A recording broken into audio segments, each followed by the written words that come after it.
साथियों नमस्कार। समस्त भारतवर्ष के होमगार्ड जवान, नगर सैनिक जवान, जन जन कोटि को हाथ जोड़ के प्रणाम। साथियों, ये आपको कई बार बताया है, एक तो ध्यान से पढ़ना चाहिए। राजस्थान का कोई विजय इंडोरिया है उसको, या और कोई भी हो, तो ऐसे छोटी छोटी बातों से आप मैं कुछ काम करता हूँ तो वो भी नहीं करने देते, टेंशन सी हो जाती है। पहले अच्छी तरह पढ़ो, ये लिख क्या रखा है, नेशनल होमगार्ड लिख रखा है। आपने पूछा कि भाई राष्ट्रीय अध्यक्ष कौन है, यार पहले तो अपने कुछ एजुकेशन में भी सुधार लो। मैं तो बूढ़ा आदमी, कम पढ़ा लिखा हूँ,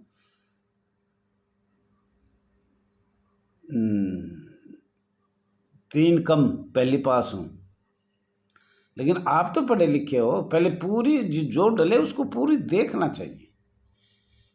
साथियों, ये चैनल आपका RS दैया एक्स होमगार्ड में स्वागत है। ज़्यादा से ज़्यादा लाइक करें, शेयर करें, कमेंट करें, सब्सक्राइब करें, सोच के करें। साथियों, ये मैं पहले बता रहा हूँ, मैं जितनी भी पार्टी राष्ट्रीय लेवल की चल रही है उन सबसे बात करता हूँ। मुझे कोई परहेज नहीं है, कुछ लोगों का होगा, आपस में परहेज होगा। सभी मैं टेलीग्राम से बात करता हूँ, और सभी जितने भी अलग अलग ग्रुप चल रहे हैं, जैसे भाई ने पूछा कितने ग्रुप चल रहे हैं, भाई ग्रुप तो चलाएंगे लोग, सबको अधिकार है अपनी आवाज़ उठाने के लिए। लेकिन आप लोग तो ध्यान से तो देखा करो। दैया जी को कह रहा है कि भाई आप राष्ट्रीय अध्यक्ष नहीं हो, आप वो नहीं हो, ये नहीं हो, ये सरकार बताएगी या आप लोग फैसला करोगे कौन है। हमारे पास जो लेटर 18 दिसंबर 2024 को दिया था उसका उत्तर आया, हमने तुरंत भेज दिया। दूसरा मैंने रोक दिया कि तुम लोगों को सही बताए ना तो भी तुम गलत समझते हो। किसी राष्ट्रीय पार्टी ने पढ़ा है किसी का नाम? Clear all India home guard welfare association दैया जी लिख रखा है, फिर भी लोग उसमें क्रिटिसाइज कितनी कर रहे हैं। तो इसलिए मुझे, मेरा भी हौसला ऐसा कर रहे हो, टूट जाए, बंद कर दे इसको। जो संघर्ष चल रहा है तुम चाहते हो ये बंद हो जाए। ये लोग तो चाहेंगे, इनका तो अधिकार है, ये तो करेंगे भाई, उधर की करेंगे, इधर की करेंगे। और जब से मैं बना हूँ 2004 से 10 अपोजिशन पार्टी मेरे सामने खड़ी रही है, और इसीलिए इसमें कोई राष्ट्रीय अध्यक्ष बनना नहीं चाहता। हमारी पार्टी का जो all India home guard welfare association के राष्ट्रीय कार्यकारिणी में चल रहे हैं वो इसलिए नहीं बन रहे। अब पहले 10 पार्टी थी, अब भी 5-7 पार्टी अब भी राष्ट्रीय लेवल पे चल रही है। मुझे नहीं पता, वो आपका काम है, किसी के पास रजिस्ट्रेशन नंबर है या नहीं है, या टेलीग्राम पे कौन आता है कौन जाता है, ये जो लिखता है मुझे कुछ नहीं पता। हाँ, मैं जन जन से हाथ जोड़ के कहता हूँ, मैं सबसे बात करता हूँ, अच्छी बात लिखो, सबको अधिकार है, कोई आवाज़ उठाए। हाँ, मीटिंग आगे पीछे कर लेना, एक दिन की मीटिंग कोई पार्टी मत करना, चाहे छोटी पार्टी हो, बड़ी हो, नेशनल हो, चाहे वो स्टेट की हो। ऐसे मत करो, एक दिन ही उसी दिन मीटिंग वो करो, ये बहुत हमारे लिए हानिकारक रहेगा इस संस्था के लिए। मैं समझता हूँ उसमें नुकसान भी ज़्यादा है हमारे पूरे भारतवर्ष का होमगार्ड। और हम all India home guard welfare association register number 34 पूरे भारत के लिए कर रही है। छोटी से छोटी स्कीम मैं आपको पहले बताया था, राष्ट्रीय लेवल की केंद्र सरकार से अलग अलग मांग है। जो केंद्र सरकार के अधीन है वो उससे मांगी जाएगी, स्टेट के अधीन है वो स्टेट से मांगी जाएगी। जो माननीय सर्वोच्च न्यायालय के अधीन है तो वहाँ जाना पड़ेगा, माननीय हाई कोर्ट के अधीन है तो वहाँ जाना पड़ेगा, और रोड पे तो हम सब आ ही जाते हैं। पर अलग अलग आना ऐसे मत कर देना, जैसे अभी मैं सुन रहा हूँ एक ही प्रदेश में 2-2 मीटिंग है, उस दोनों एक साथ हो जाए, नहीं, अधिकार सबको, आगे पीछे कर लेना।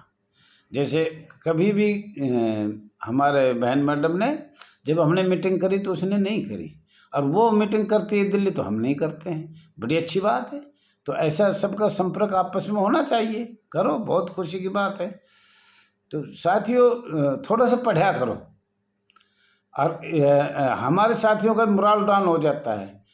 10 पार्टी 2004 से मैं बार बार बता रहा हूँ मेरे विरुद्ध चल रही है, खिलाफ चल रही है, और यही कारण है कि हम आगे नहीं बढ़ पा रहे। ये मुझे भी पता है, शायद हो सकता है मैं भी बहुत, और ये अब लोग कह रहे हैं ये अलग क्यों हुई है, अलग चलाएंगे भाई, अलग का कोई हिसाब किताब नहीं लेगा। ऑल इंडिया होमगार्ड से जुड़ेगा तो राष्ट्रीय अध्यक्ष 1-1 रुपये का हिसाब लेगा। 3 महीने का लेखा जोखा, 6 महीने का लेखा जोखा, साल में लेखा जोखा लिया जाएगा। स्टाम्प पे 50 रुपये लिखवाया जाएगा, जिम्मेदारी लिख के दी जाएगी। हर एक काम कमेटी लिख के देगी, कमेटी चुनी जाएगी, कमेटी लिखेगी, कमेटी कोषाध्यक्ष कोई भी फाइल हो तो फाइल है, वो नहीं रखा जाएगा। ऐसे नहीं होगा किसी के पास जमा कर दिया, खा लिया, पी लिया, कोई हिसाब किताब नहीं है। इसकी वजह से अलग बनाते हैं। जितनी भी अलग पार्टी चले उनका हिसाब कौन ले रहा है, लेखा जोखा कौन ले रहा है, पर हमें कोई मतलब नहीं है। हम अपनी पार्टी का लेखा जोखा सही रखेंगे, जेब से रखे चाहे हाथ से दे। हम एक एक आदमी का नाम बता देंगे, इसने दिए दान, इसको दिया दान, कि सबका लिखा हुआ होता है और जबानी याद है। तो भाई अगर खाना खाएंगे घी देगा तो रात को अंधेरे में भी देख जाता है, चिकना है भाई, घी है। तो अगर कोई दान देगा तो उसका नाम तो जबानी याद रहता है कि इन लोगों ने दान दिया। और साथियों अब मैं कहना चाह रहा हूँ 2045 से 46 से 2051, 18 जून कहो या 25 अक्टूबर कहो, इससे पहले पहले का हमने 11 पेज अभी तैयार किए हैं लिख के, और बताना ये चाह रहा हूँ ये हम सरकार को भेजेंगे और अमेंडमेंट के बारे में भेजेंगे, वो आपको बता दिया था। और इससे पिछले में बॉम्बे एक्ट बताया जाएगा। बॉम्बे एक्ट बना कब था, आप अभी से सुना है बॉम्बे एक्ट के बारे में, लेकिन इसका ये तो बताओ बना कब था बॉम्बे एक्ट, किसी को नहीं पता।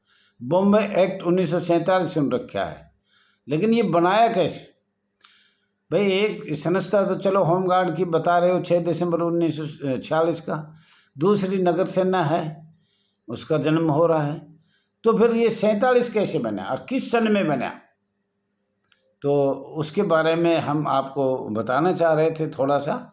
अगर थोड़ा ध्यान से सुनो तो बहुत शॉर्टकट में बताएंगे। और अगले में ये पहले बता दिया है बॉम्बे एक्ट 1951 तक नहीं बना था, तो बॉम्बे एक्ट बना कब उसके बारे में मैं बताना चाह रहा हूँ। Bombay act, Bombay home guard act 1947 क्या है,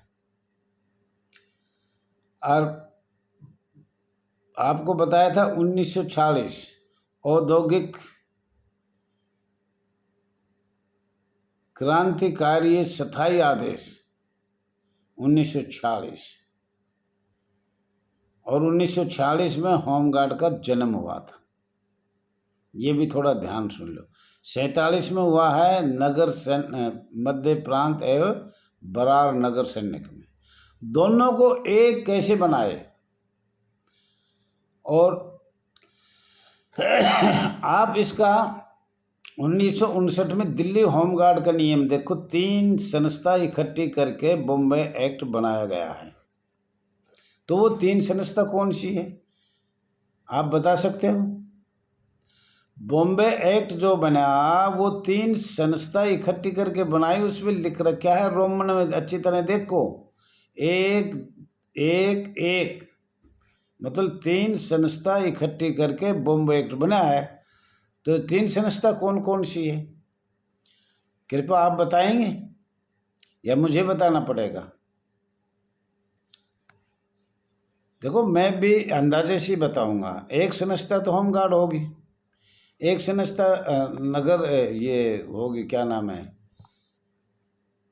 नगर सैनिक, और तीसरी होगी स्वयंसेवक।